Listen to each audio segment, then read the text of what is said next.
Iba pang balita, nag-utos na ang Department of Justice ng parallel investigation matapos ang pagkamatay ni Albuera Leyte Mayor Rolando Espinosa sa loob ng kanyang selda sa Baybay City. Sa jail po ito nangyari. Maging ang pambansang pulisya naman ay naglusad na din ng investigasyon hinggil sa bagay na ito. Pagtiyak naman ng PNP, magiging patas ang kanilang investigasyon at paliwanag naman ni Communications Secretary Martin Andanar, bago ang anumang espekulasyon o komento, ay hintayin na muna ang kompletong resulta sa investigasyon ng mga otoridad. Si Julius de Samburon may detalye.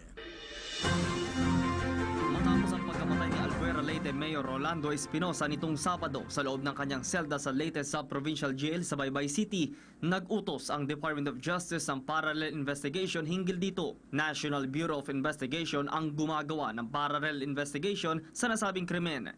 Paliwanag ni Justice Secretary Vitaliano Aguirre II, maraming anggulo ang dapat tutukan sa kasong ito.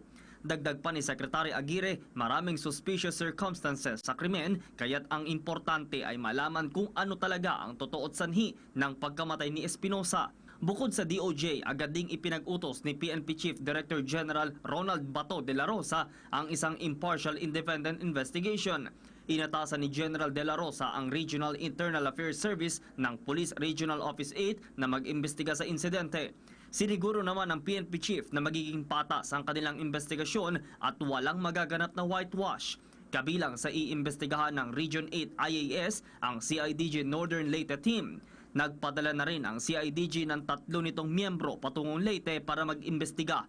Ayon naman kay Communications Secretary Martin Andanar, bago ang anumang espekulasyon o komento ay hintayin na muna ang kumpletong resulta sa investigasyon.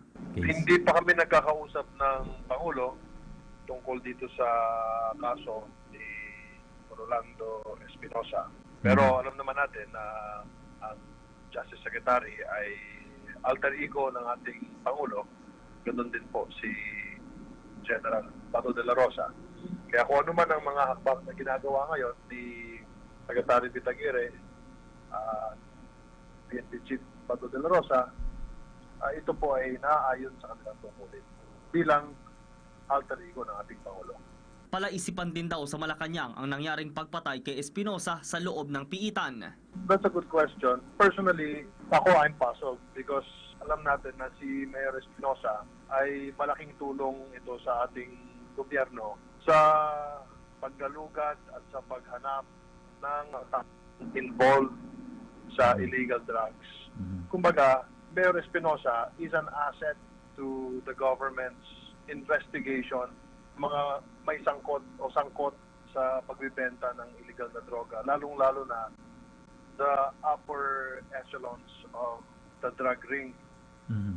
Kaya ako, I'm proud, and at the same time, I am also sad that this happened kasi nga malaki sana ang may tutulong ni Mayor Reynosa sa investigasyon ng ating gobyerno para ma-pin down kung sino-sino yung mga involved sa illegal drugs, lalong-lalo na yung mga taong gobyerno na di man may kinalaman sa paglago ng shabu sa bansa natin.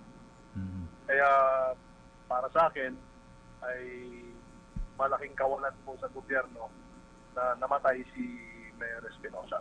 Hindi naman daw naniniwala ang pamilya ni Espinosa na nakapagpuslit ito ng armas sa kanyang selda. Pahayag naman ni Attorney Lani Villarino, abogado ng mga Espinosa, hindi pa din matanggap ng pamilya ang pagkamatay ng alkalde, kaya't pinag-aaralan nilang hilingin ang isang independent investigation sa insidente. Magugunitang nitong Oktubre nang isilbi ang mga warrant of arrest para sa kasong illegal drugs at illegal possession of firearms laban kay Mayor Espinosa. Agosto naman ang makumpiska ang mahigit 11 kilo ng shabu at matataas na kalibre ng baril sa bahay ng alkalde. Samantala, nananatili namang hawak ng mga otoridad sa United Arab Emirates ang anak ng alkalde na si Kerwin. Hindi pa ito makauwi sa bansa dahil daw sinusuri pa ng UAE kung may nilabag itong immigration laws, lalo sa panahong nananatili siya sa Abu Dhabi. Oras na makauwi ito sa bansa, inaasahan daw madedeteni ito sa Baybay City, batay na rin sa kautusan ng korte. Actually, meron akong mga natanggap na mga suggestion on how to handle the case of Kerwin. Pero ito ay ipaparating ko sa Pangulo dahil very sensitive po yung question. At the same time, we know that the safety of Kerwin will also be jeopardized if ever na hindi po na-handle ng gusto yung kanyang security. And we also know that si Kerwin, being the son of his father, and I assume that he has information that's also vital for the government's investigation sa drug ring dito sa bansa natin, lalo-lalo na yung narco politics. Para sa PTV News, Julius Desamboron.